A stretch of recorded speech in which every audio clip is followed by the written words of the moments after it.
This episode is brought to you by Dime Media. Love supporting local, but looking to save? I've got the solution. Introducing the 2025 CNY Women's Network Members Card. This is your passport to exclusive year-round savings at over 35 amazing women-owned businesses across Central New York. Whether you're grabbing coffee, booking a spa day, or shopping a local boutique, using your members card means more than just discounts. You're empowering women, strengthening small businesses, and building a thriving community one purchase at a time. Want to see all the offers and partner spots? Head to cnywomensnetwork.com/members-card or click the link in our bio.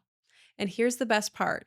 Join the collective by CNY Women's Network and you'll get your members card free with your annual membership. More details at cnywomensnetwork.com/membership.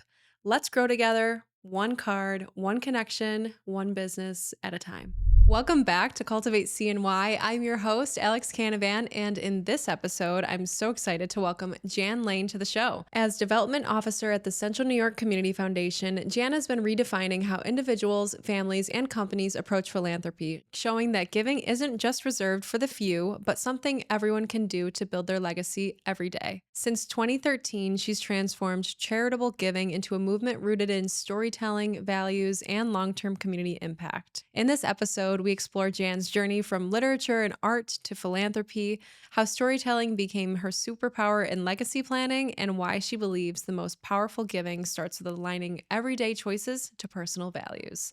So, without further ado, let's get into it.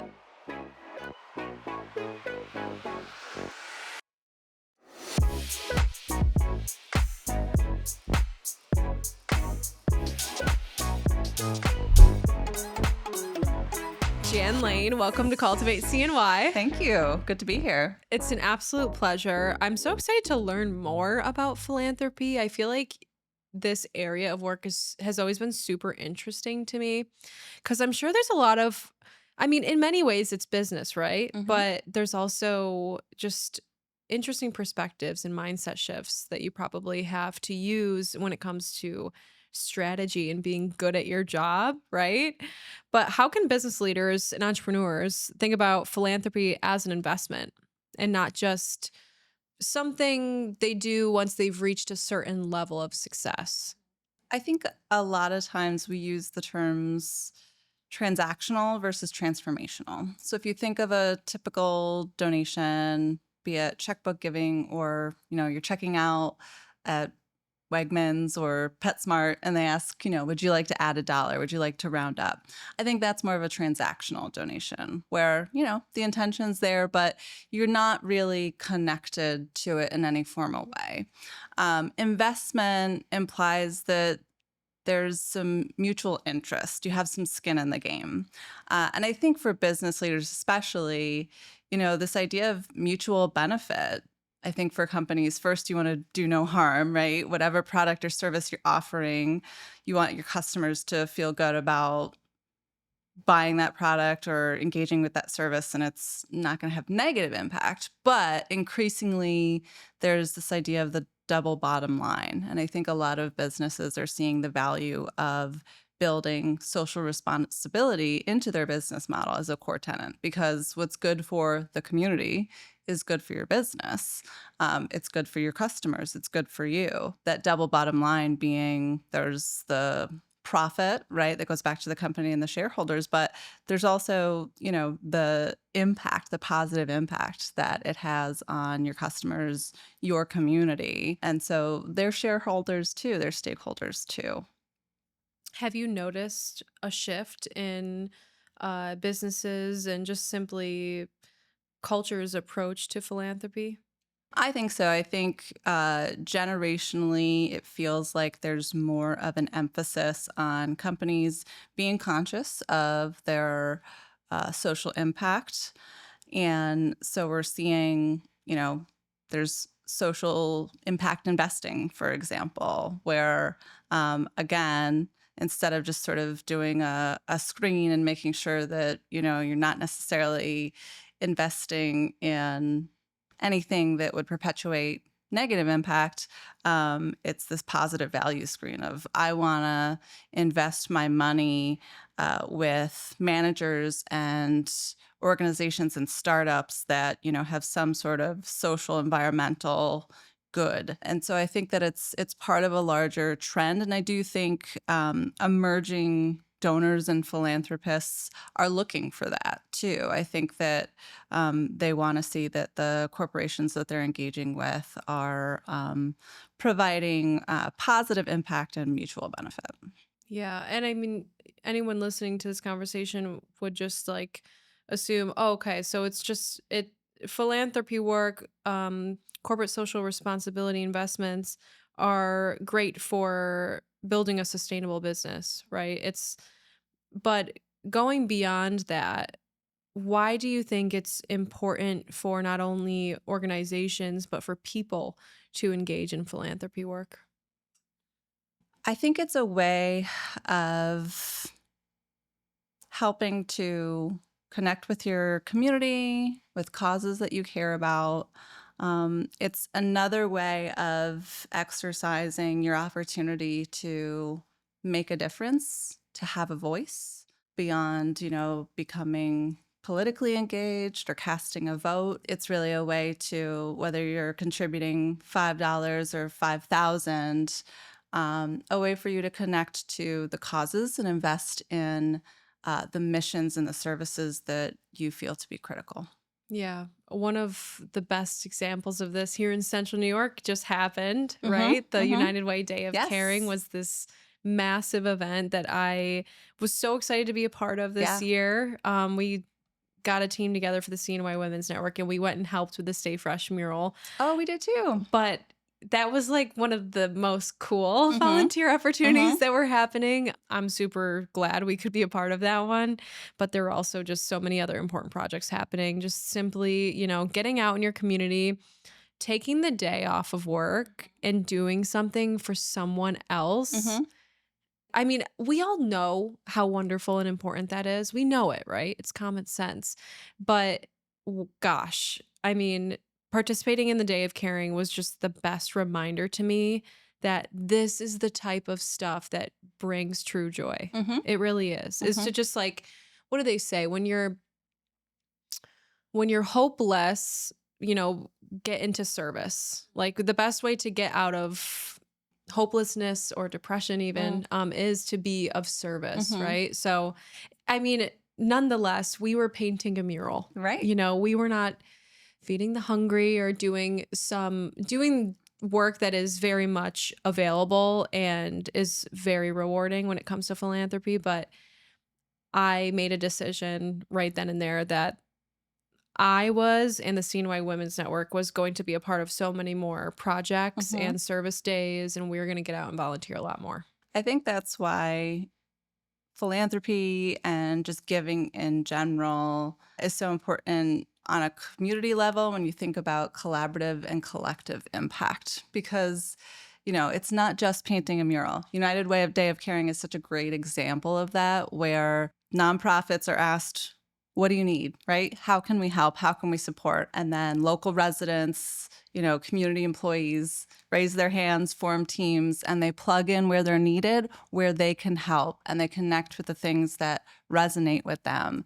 And I think that is really what collective giving and collaborative impact is and should look like. Is, if you have a connection to the arts and you want to support that, that's absolutely essential to creating a vibrant, thriving community. And it's also essential that we're feeding our seniors and that our kids have access to safe housing and healthy drinking water. It's not one or the other, it's all of these things together. So I almost think of it like, a mosaic, or, it's everybody, it's all these little images and snapshots of people doing what they can, supporting what they connect to, and together you get that bigger picture, that thriving community. Well, that's why the United Way says united we do Right, more, right. right? We are better together. Mm-hmm. And it just was such an amazing experience. And it just, in our day-to-day lives, especially with the community with CNY Women's Network, I mean, we're all really ambitious, go, go, go, busy women. Mm-hmm. And it was just so nice to take the day and to just like put everything to the side and say, I'm going to do something for someone else Mhm. today. This leads me to my next question because I think as a young, like emerging leader, my mind has now been going to places like, what boards do I join? How do I get involved? Like, how do I get involved with organizations and projects that bring that type of joy into my everyday or into my work life, right? And I think that when it comes to philanthropy, how I view philanthropy is like this big word It is. that it's almost like this like members club Mhm. that I have to like work up to. Mhm. And I can only engage with quote unquote philanthropy once I have money. Yeah. Right. And when I think of it, I'm like, once I have a lot of money, enough money to give Mhm. a good amount of it away. Right. So I would like for you to kind of debunk that myth because I know it's a myth. I know Thank it's you. not Yeah. true.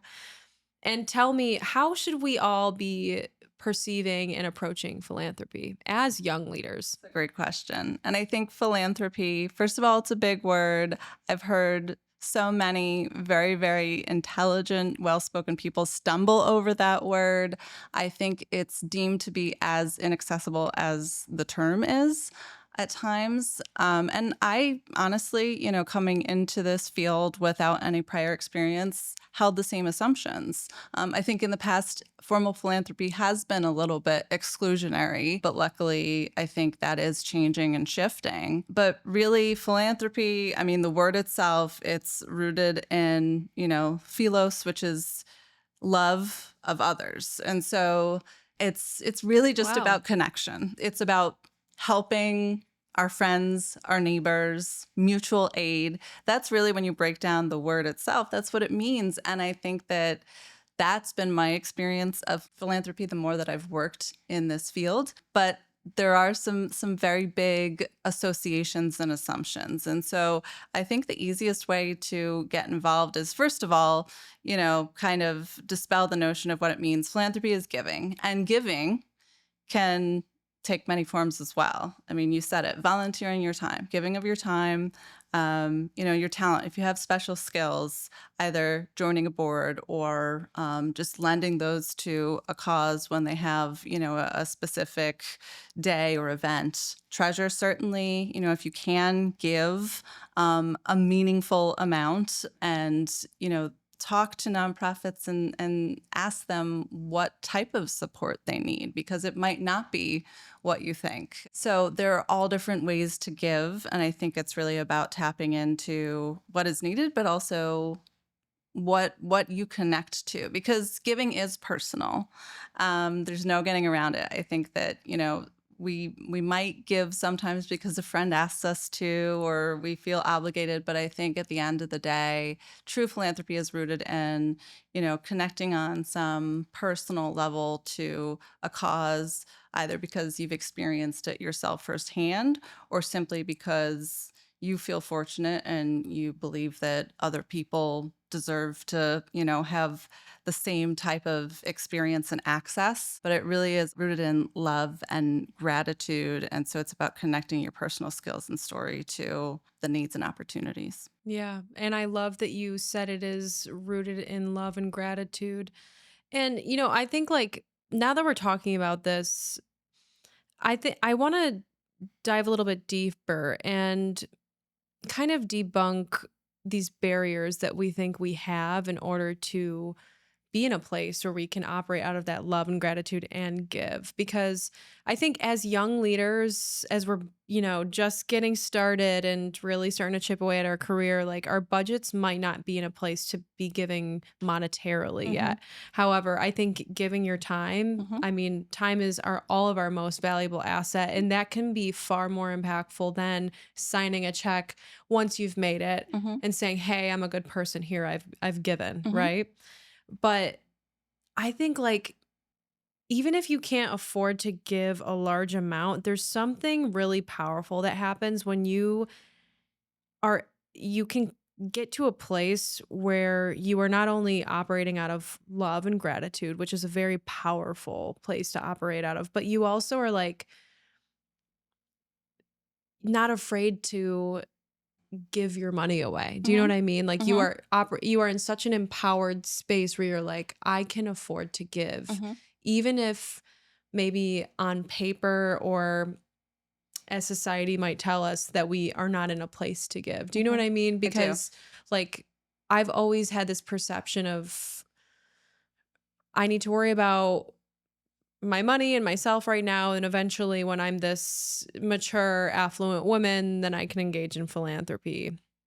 But now I'm like, no, I want to shift my mindset so that I'm always even if I might not be able to give as much as I would like, right? I'm always in this empowered, gracious, abundant space where I can always afford to give to the things or the causes that I care about.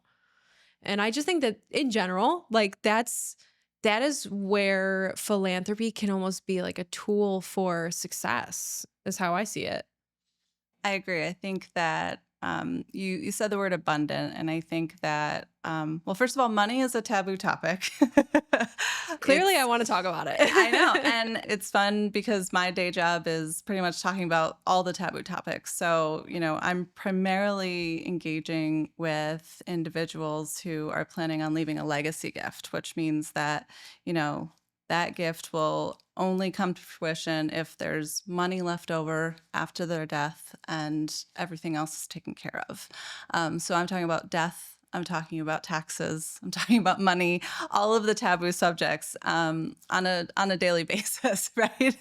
So there are a lot of, I think, emotions and associations that go into that. I experience them myself, so I totally understand it.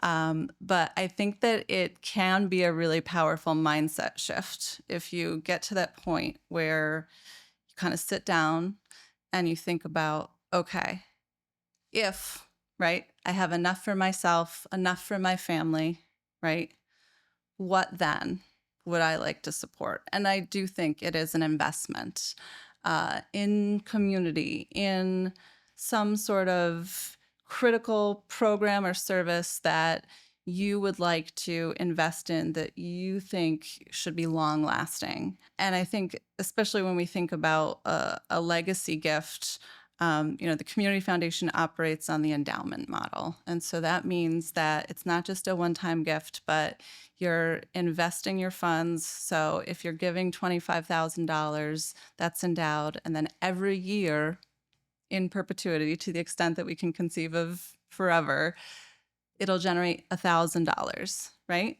So Okay. it's not just, $1,000 for 25 years, it's $1,000 forever. That really clicked for me, I think, when, I became a mom and I started thinking about providing for my son and kind of engaging in estate planning and all those other, hopefully far flung future things. Um, but it was this thought of, okay, I want to provide for him, but assuming he's taken care of, I also want to be able to provide for this community that I've grown to love and that has supported me. And so I kind of think of it as a way to not just create generational wealth for my family, but for my community and my neighbors.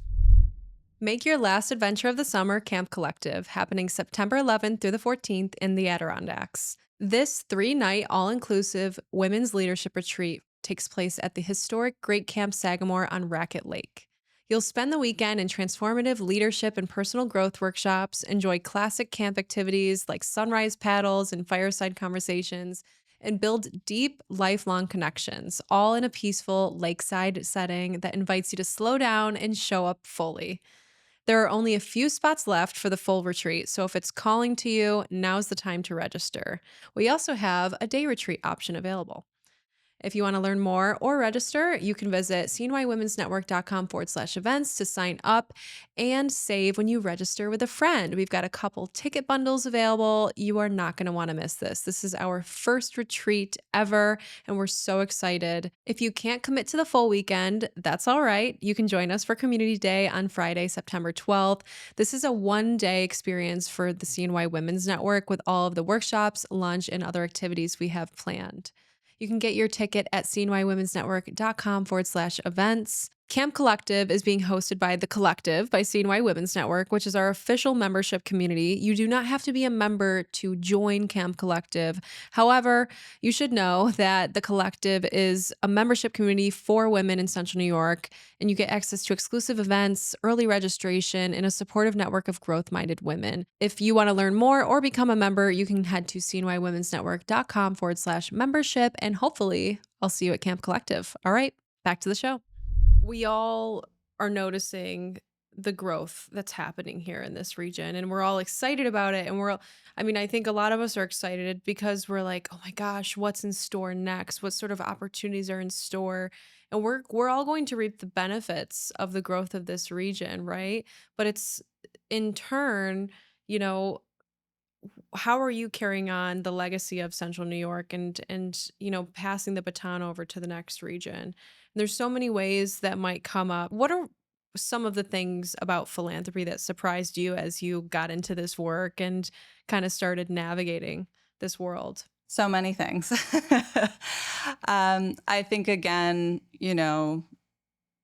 this idea that philanthropy is not just for, the ultra wealthy few, but it can be for everybody. There are accessible forms of philanthropy and just really understanding all the different forms, right? There are opportunities to give to giving circles or endowment funds where you're pooling dollars, right? And so any amount you can give and still have an impact. There are opportunities to, make a gift later on that you don't have the ability to make during your lifetime. So the whole sort of legacy giving spectrum and opportunity really opened my eyes to this idea of, it doesn't have to be about sacrificing the nest egg that you're building up. It's really about, thinking about how you can leave a lasting legacy when you're gone.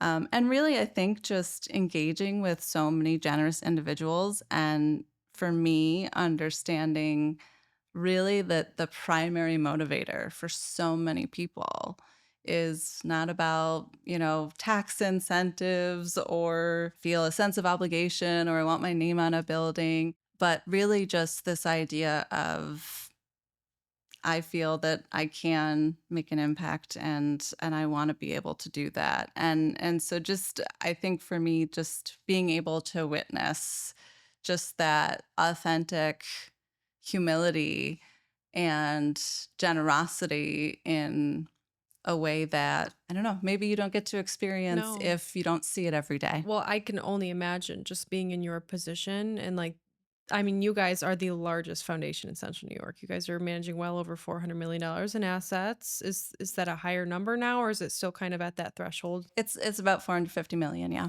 Okay, and so I mean, in your particular position, you are engaging with all of your donors and these people that are wealthy and are giving a lot of money to this region.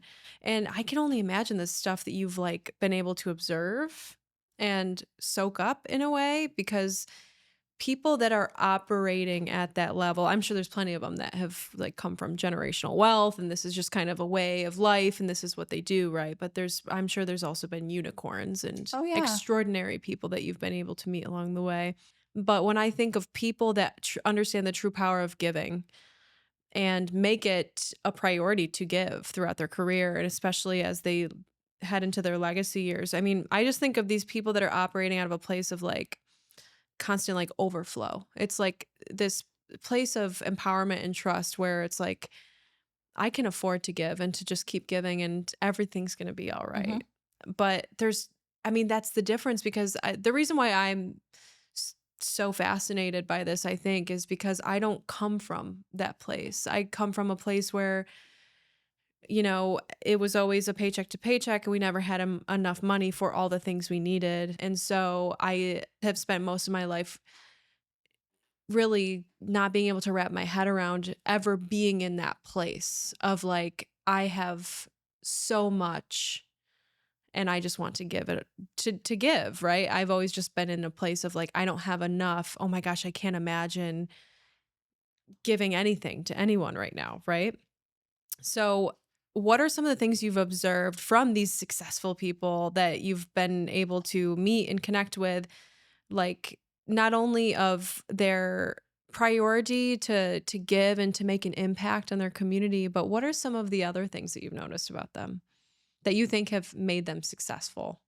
I think there's always a common denominator of civic engagement or community involvement. We generally use the term serial volunteers. So people who are charitably inclined generally are also highly connected, very active within their, business networks, within their respective communities, and they're relationship driven. So, I really do think that, philanthropy too is about connection.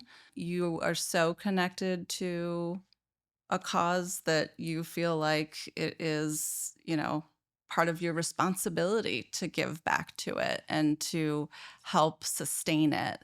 And so I think that that has to be for me the major commonality is just people who are highly connected and therefore invested in keeping those connections going.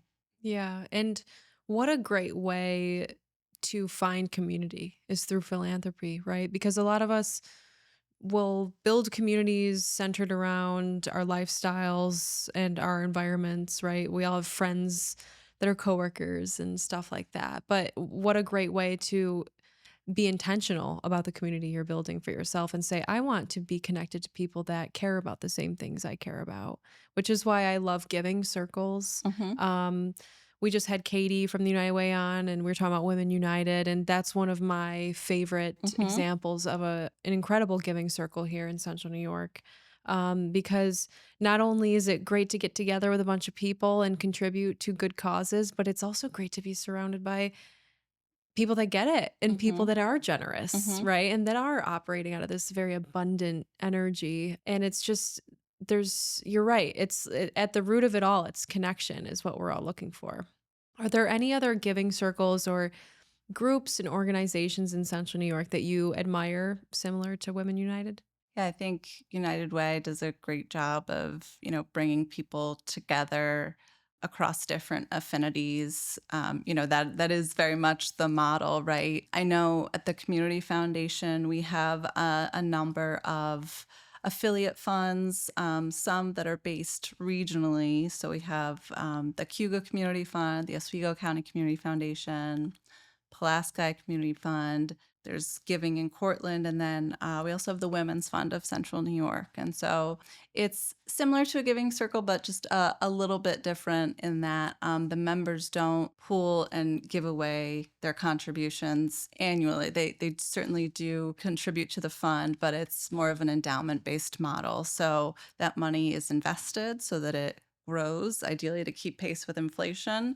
And then every year, a portion of that fund is available for grant making to nonprofits in 4 of the 5 counties that we serve: Onondaga, Madison, Cuga, and Cortland counties, I believe.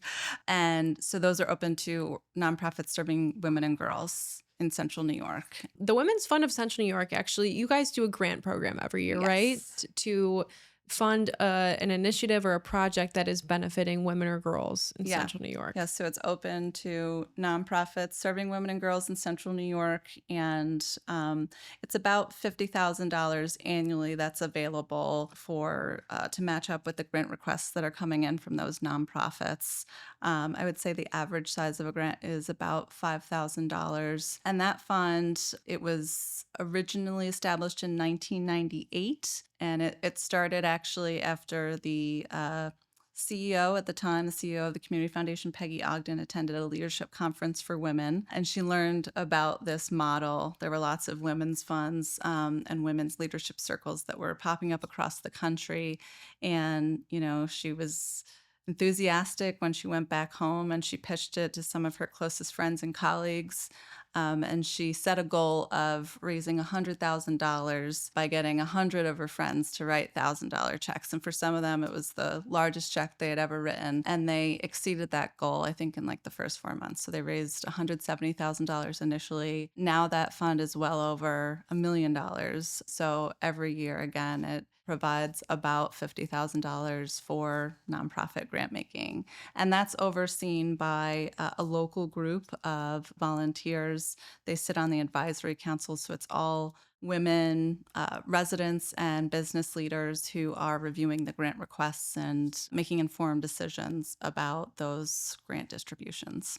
Yeah, and that's another great way to get involved is sitting on these advisory boards and, helping make these important decisions because your guys' biggest, I mean, if anybody doesn't know what the CNY Community Foundation does or how you guys operate, you guys are working with the donors and then focusing on distributing all these funds in the most efficient, impactful way possible to benefit all of the incredible nonprofits and nonprofit initiatives happening in Central New York. Yeah, that's really the community foundation model. There are over 800 community foundations operating nationwide, over 1,000 operating globally, and each community foundation serves a specific region or geographic area. And so that's really what it's about. It's about place-based philanthropy, and it's about engaging local residents and community members or people with a connection to the area to invest charitable funds and be able to grow them for local impact. So it's really community dollars creating community change. I love that. And I can't wait to get to the place in my life where I'm contributing to the community foundation. Tell me about Five for CNY. What's going on with that?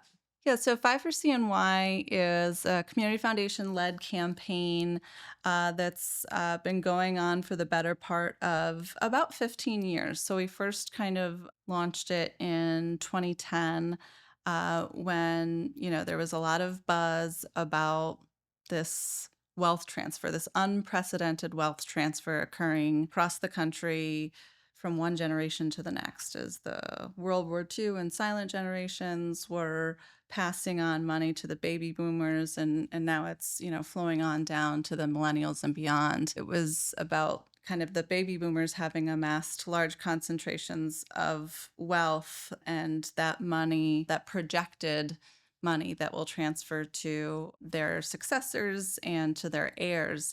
So economists have been kind of speculating about how much money that actually is for decades. And so the number kind of keeps shifting a little bit, as does the timeline, simply because, people are living longer. And so the transfer, has been a little bit delayed. But I think 84 trillion was one number, and I think it's since gone up. So, right, that's the projected transfer nationwide from one generation to the next. And so the Community Foundation really wanted to take a look at what that meant, what the implications could be for Central New York. So we partnered with some other neighboring community foundations and we commissioned a study to look at wealth transfer projections specifically for our service areas. And then we updated that study again in 2022 just because we wanted to make sure we were working with updated numbers and fresh data. And what the projections showed us are that during this decade, a projected $25 billion will transfer from one generation to the next, through estates and retirement and business transfers. And that's across our 5 county service area. So Onondaga, Cayuga, Madison, Oswego, and Cortland counties. But that number doesn't tell us a lot, right? It's just, 84 trillion is staggering and 24 billion is still just a lot of money. But what does that mean? So we really wanted to break it down into more tangible numbers. And so the whole Five for CNY campaign was predicated on what if we could preserve and endow a portion of the assets that will transfer for the local community, because there's a chance that much of that will leave the community because it might transfer to heirs that, have moved out of the area. And so we came up with 5%, right? Just kind of an arbitrary number, but it sounds good, 5 for CNY. And so 5% of 25 billion is around 1.3 billion. And if we broke that down even further, and said, okay, what would that look like per household? So it's about $80,000 is the average transfer that's projected per household And so that would be on average, 5% of that would be about $4,000 per household. And that's a legacy gift. So that's not a lifetime gift, right?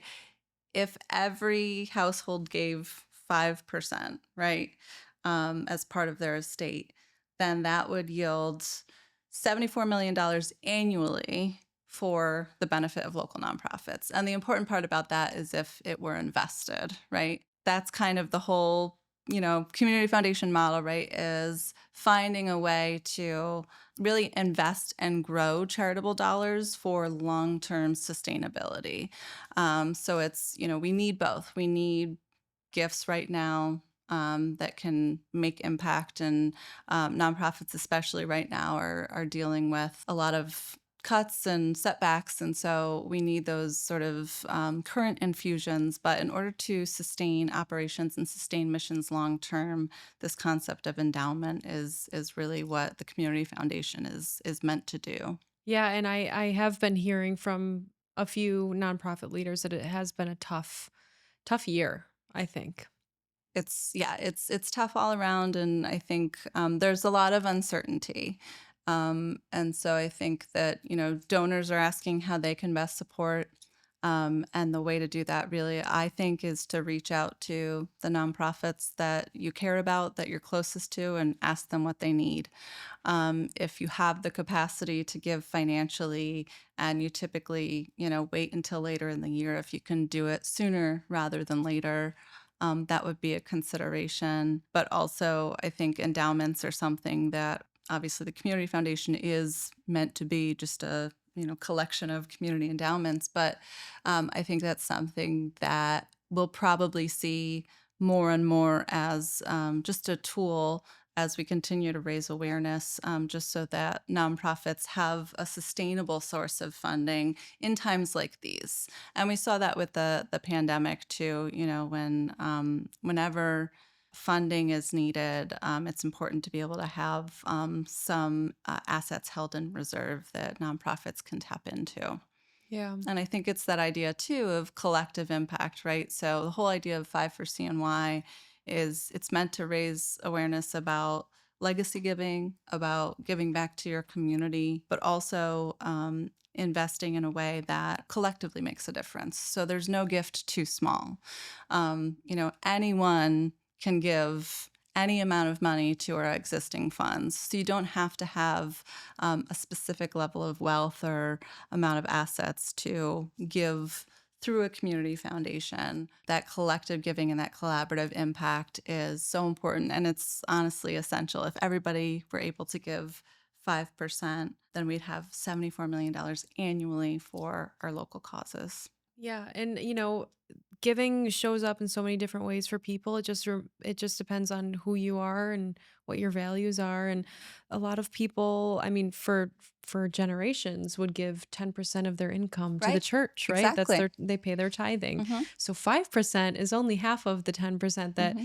I think generations that have come before us were so used to giving. Hmm. And usually the church was a great way to Right. kind of engage in that sort of activity. But the if you don't go to church and if you don't pay a tithing, the foundation, I think, is another excellent way to do that, especially if you're passionate about Central New York, which I certainly am. How can people like myself start to set themselves up so that they are giving at least something on a consistent basis? Yeah, I think there are lots of opportunities. You can, again, talk to your favorite charities. If you are not connected to any charities at the moment, there are a lot of resources where you can kind of engage in values based planning, just to think about, what are the things that are most important to you, and then how does that align with some of the charitable services and programs, whether it's in the community or beyond, or have a conversation. The Community Foundation is certainly a resource for that. The United Way is another good example. So many resources just to have conversations about charity and community investment. Talk to your friends, ask what they're doing, ask if they're serving on boards, things like that. Volunteer CNY is another good resource Is because that's actually hosted by the United Way. And so nonprofits can basically say, I need, 3 people to help us weed a community garden. Okay. Are there Um, board opportunities on Volunteer CNY? I don't think there are currently any board opportunities on I've heard Volunteer that there's CNY. lots of board opportunities available Hmm. right now, but I've just only heard that word of mouth. Sure. So I feel like, in a way, like maybe Leadership Greater Syracuse, I think, hosts, uh, I think on their website, they might Hmm. promote some board Yes, opportunities. you're correct. I know that they're always good about elevating those opportunities. And the Community Foundation hosts a community indicator website. It's called CNY Vitals, cnyvitals.org. And so on there, we actually have it's a common data source. So it's, we have data coming from different community agencies that have all agreed to sort of share and collaborate. But what it does is it gives us a snapshot of some of the different areas that indicate a community's health and vitality. So things like education and housing and health. And so you can actually drill down and take a look at, the statistics, where things fall. And there are also ways to get involved. So sometimes board opportunities will be listed on that website, What is it called again? cnyvitals.org. Okay, that's really great. I like that you can actually go and see the data. Hmm. And that's a great place to visit too if you're sort of just starting out and thinking about where you may want to focus your support. Yeah, exactly. To see like where the need is the Hmm. most and weigh those different options. Yeah, no, I'm just curious about all this because it truly is like philanthropy, even the community foundation, or things that I felt maybe even just a year ago. I felt were so far fetched, but I don't think there's ever too early a time to start giving. I think that if we all started actually shifting our focus more to give than to receive, it could make miracles happen, obviously. But I kind of want to dive back into this wealth transfer. We've also been hearing a lot of just the wealth transfer between men and women, and more wealth starting to get into the hands of women. And this is happening not only because people are retiring and successors, but also just more women are starting companies and investing and building their own wealth, right? How is Have you noticed any difference between your male and female donors? Is there a certain way you've noticed that women like to engage in philanthropy that is unique? I think, anecdotally, I can say that it seems like women definitely were champions historically of the collaborative giving models, like the giving circles that we talked about. It's more of a social endeavor. And so it offered an opportunity for women to come together and pool their resources, but also maintain friendships and connections in that way. So I would say that that's been something historically and anecdotally that I've observed. I know statistically, just because of average lifespans, women, because they historically have outlived their male counterparts, often would inherit spouse's wealth, and then would engage in philanthropy. So if we look back on historical examples, there are a lot of female names listed right up there with the top philanthropists, even locally. And I think it also sort of aligns with the way that work was divided according to more traditional gender roles, where men would be engaged in business and women would be the caretakers. And so not just caring for children, but caring for a community. And I think philanthropy was sort of an extension of that. Yeah, absolutely. And I was going to bring this up earlier. It was like, I think a lot of us, when we think of philanthropy, we think of probably a middle aged, wealthy white woman that married well and has the time to engage in philanthropy and the resources to do so. And it's silly to me because I know that's just not the truth, and I know that that's not completely what philanthropy looks like. But I think that for a lot of us that are so far removed from that world, that might still be what people perceive a typical philanthropist to look like, Sure, right? sure. And I think that, again, within formal philanthropy, for lack of a better term, I think that there have been groups that were excluded or overlooked historically, and that's certainly something that I know we have intentionally been trying to shift. And so, for example, within our community and beyond, we know that there are many racial disparities and then systemic inequities that have flowed from that. And so one of our strategic initiatives is the Black Equity and Excellence Fund, which engages a local advisory council of Black individuals and community residents that are, looking to invest in nonprofits and organizations that are serving Black individuals or engaging Black leadership. And so I think that we're seeing a shift not just within our community, but I think within the whole sector to say we haven't always been accessible, right? Or philanthropy hasn't always been as inclusive as we've purported it to be. And we saw locally too, there were many nonprofits that weren't in our database that had never applied for a grant prior to us launching the Black Equity and Excellence Fund, which is another grant making program. That's And interesting. so it was just amazing for us to realize all of the blind spots. Yeah, absolutely. You don't think about that until I think it's important to be inclusive, right? But there's also it's important to create spaces Hmm. for a specific type of person, Hmm. right? Because we all find community, especially in those places where we recognize Hmm. those around us. Hmm. So it's important to, create these affinity groups and these opportunities for a specific set of people, but also to be, very diverse and inclusive in everything that we do.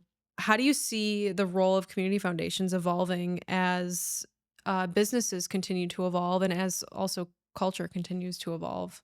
Yeah, I think that there are so many unforeseen, shifts that will be taking place, in the future. And I think that the one thing that is a little bit reassuring to me is that the community foundation or community foundations in general really are designed to sort of change with the community. Our mission is to be a permanent source of charitable support for local needs and opportunities, but there's built-in flexibility to evolve with the needs and opportunities as they change over time. So I think that we're designed to sort of be responsive to that change, and I think that as it relates to businesses and community partners, I just think that partnership and collaboration is going to be more essential than ever when we look at combined impact, just making sure we're sort of all rowing in the same direction. We also just have to think about shared services and where we can really come together so that we can amplify the good and amplify the impact. Better together, that's how I see it. And, speaking of partnership, I mean, I would be, remiss to not plug our event. Yes. We're going to be collaborating with you guys in Mm-hmm. October on a supper club. Mm-hmm. This is going to be our second supper club. So I'm excited because we're going to approach it a little bit differently than our first one. Our first one had 12 people total. This one will have about 25, Awesome. a little bit bigger, Mm-hmm. a little bit of a different format, but nonetheless, I think it's gonna be awesome. I'm really looking forward to this night. But I'm just excited to have a conversation in a room full of women leaders and just like ambitious, hungry women looking for more growth. Because this is going to be an interesting topic on, legacy, right? And of course, philanthropy is going to tie into that, but we're going to be covering all the different facets of building legacy and what that looks like. So, Jan is going to be on our panel, but we're also going to have a couple other cool panelists. We have Kara, we have Coach Jack joining us. I'm lucky enough to be facilitating the conversation full of, incredible women. I think this is going to be an excellent networking opportunity, to be honest. Like, when speaking about this to a potential attendee, I think that this is not only going to be a great conversation to listen in on, but we're also going to to do some awesome roundtables after the panel that our lovely speakers are going to help facilitate. And it's just going to be Very excited. a great night. Yeah. I'm excited about these supper clubs in general. We're going to be hosting like, I think 4 in Mhm. 2026, pretty sure. One a quarter is what we're hoping for. And I think that these are going to become like one of our most exciting events. In my mind, it's like a mini summit, is how I'm thinking of them. So, really, like high level speakers, high Mhm. level conversations, high level networking opportunity. Mhm. Thank you so much for partnering with us. I'm really excited. You speak about collaboration and the importance of it, but you guys have done exactly that. Like every time I have reached out to you guys about anything, you guys have been so open and receptive. But I also can tell that the CNY Community Foundation is being run by a group of really incredible women that understand the future of Central New York and what's happening in our community right now. So I'm super honored to just be collaborating with you guys. I mean, I am incredibly excited. I talk about legacy every day and, have been for more than a decade. And I just think that it's one of those things that, again, it's a loaded word. So when you say legacy, I'm sure, there are 1,000 different associations that people have. But I think many, many people think that it just is strictly something that comes at end of life. And through my experience, both working in the realm of charitable legacy planning, but also just kind of sort of some of my broader interests in, personal storytelling and things like that, I really do think that your legacy is defined by what you do every day. So you're living your legacy today. I'm living my legacy today, and whether you're conscious of it or not. And so I think that the one thing that I've really taken away from the importance of planning, even though I'm admittedly not I'm more of a spontaneous person myself, but don't tell my day job. Um, I think is just about like being intentional, being conscious, tend to your legacy because it's being written every day. So if you want to have some input, right, as to how you're remembered, that lasting impact, it's within your control, but you have to take action now. Yeah, and you know what?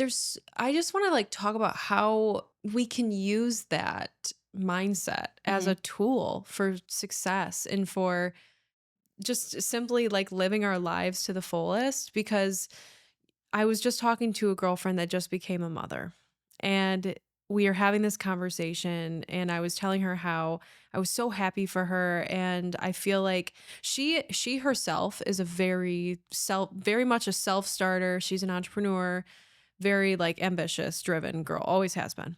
Just like has all the energy, right? But she was telling me how she just feels like there's so much more she has so much more skin in the game now that she's a mother. And I was telling her, I'm like, you know what, that's funny because I've always observed that like when I'm admiring someone from afar, like social media, one of my favorite women entrepreneurs or influencers becomes a mother. I always feel like after that happens, she just like unlocks this next level Mm. of drive, success, you name it, right? Like, and I'm sure that if you're listening to this and you've seen it happen yourself, you've seen your friend become a mother and you didn't think that she could become any more impressive, but she has, right? So I think that the reason for that is because there's purpose. Mm. There's legacy, right? When you know you're creating a legacy, you've got skin in the game no Mm. matter where you go, right? You're Mm-hmm. bringing that energy with you into Mm-hmm. every room you walk in. And I think for a lot of women, that happens when they have kids, right? But being a woman that is still unsure if she wants kids or Mm-hmm. not, like I'm in this really funny place where Yeah, where I'm like, do I do I do it or do I don't? sure. You know what I I mean? can But I can relate. I've always wanted to have a legacy. I've always wanted to leave a legacy and make Mm-hmm. an impact on the world. And I know that whether I decide to become a mother or not, I'm going to do just Mm-hmm. that. Mm-hmm. But I think sometimes if you aren't aware that you are building a legacy, like what you said, it's what you do. Right. It's every day you're Mm-hmm. building your legacy. If you're not aware of that, I think that you can limit yourself in terms of lacking purpose or direction Mm-hmm. or like true motivation and drive for whatever it is that you're doing. Mhm. But just living in service and building an empire, not for yourself, but for your community, for your children or your Mhm. family or Mhm. whatever, it's legacy building Yeah, right there. absolutely. Absolutely. So I'm excited to talk about this at the supper club. I'm happy to sit down with you talking about this today because I think that this is just simply a topic that I'm fascinated with. Maybe it's because of where I'm at in my Mhm. life, because I do feel like I'm in this, not a crossroads of any kind, but I'm on the cusp, right? Mhm. And it's just so exciting to know that it doesn't matter like what stage you're at in your career or your business, you get to create legacy Mhm. right now and in the future. Right. So I'm excited to talk about this with all the incredible women that will be joining us on October 18th for our supper club. But Likewise. Me I'm sure there will too. be many more conversations like this too to come. I'm really looking forward to it as well. Yeah. Well, Jan, this was fabulous. Where can people follow you if they want to get in touch and also follow along with the Community Foundation, what you guys have going on? Yeah, so you can find me on LinkedIn, and the Community Foundation has a presence on Instagram at CNYCF. We're on Facebook as well, also LinkedIn. We do a really good job of sort of highlighting all our employees and staff members as they're out in the community, just doing their jobs, but also volunteering and making an impact. And so, you'll find me in those pictures as well. And 5forcny.org, in addition to cnycf.org, lots of good examples too there of how any gift is a meaningful amount. Anybody can make a difference. And any day is a good day to start thinking about your legacy.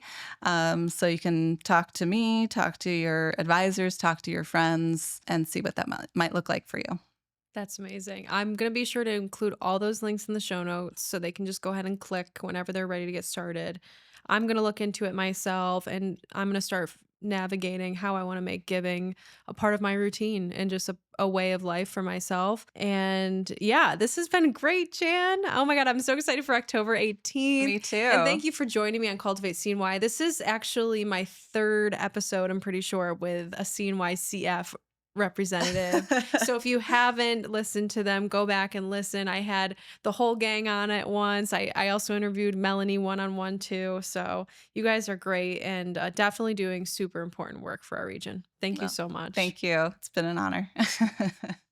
Whether this is your first time tuning in or you've been listening since the beginning, I do not take it for granted. When I started this podcast, I honestly didn't know where it would go. I just knew that I wanted to have real conversations with people doing meaningful work right here in Central New York. 2 years in, this still feels like a dream, but I also know that we are just getting started. If you enjoy what we do here, please join the 32% of people who tune into the show regularly and follow us on this app. And here's my promise to you: I'll keep showing up with my whole heart. I'll keep inviting guests who inspire me and asking the questions that I know matter most to people like us, people building something right here in CNY. So thank you for being a part of this.